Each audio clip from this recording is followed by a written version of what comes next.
आती है बात बात पर बार बार याद उनकी। आज मेरे ख्यालों में उनका है तस्किरा, बचपन से जिन्हें कहते थे मासी। आज मेरे लफ्ज़ों में उनका है जिक्र। एक रिवायत थी वो, एक आलम थी वो, एक बसीरत थी वो, हाँ एक बसेरा थी वो, एक दावाम एक आमिल थी वो। आज मेरे ख्यालों में उनका है तस्किरा, बचपन से जिन्हें कहते थे मासी। आज मेरे लफ्ज़ों में उनका है जिक्र। आती है बात बात पर बार बार याद उनकी। एक कसब एक कुव्वत थी उनमें, रफत हो गई, लेकिन हर एक शख्स के हफीजा में कैद हो गई वो। आती है बात बात पर बार बार याद उनकी। बचपन की हर एक कहानी में उनकी याद मादूम है।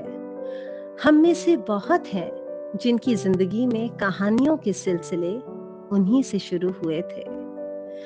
ऊन और सिलाइयों की डोर भी तो उन्हीं के हाथों ने मेरे हाथों में थमाई थी।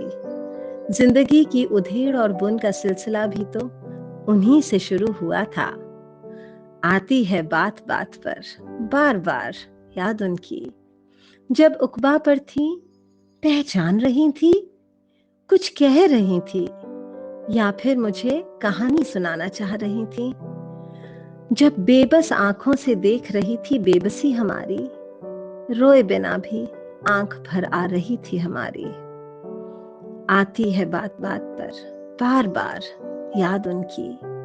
न सिर्फ मेरी, आज दुआ है सभी की, आकिबत में सुकून मिले, फिर वही कहानियों के सिलसिले जारी रहें, फिर उन्हीं सिलाइयों पर जिंदगी की डोर बुने, फिर उन अखबारों के पन्नों पर अल्फाज लिखें, फिर हमें याद करें वो, फिर हमें याद आए वो। आज मेरे ख्यालों में उनका है तस्कीरा, बचपन से जिन्हें कहते थे मासी। आज मेरे लफ्ज़ों में उनका है जिक्र। आती है बात बात पर बार बार याद उनकी।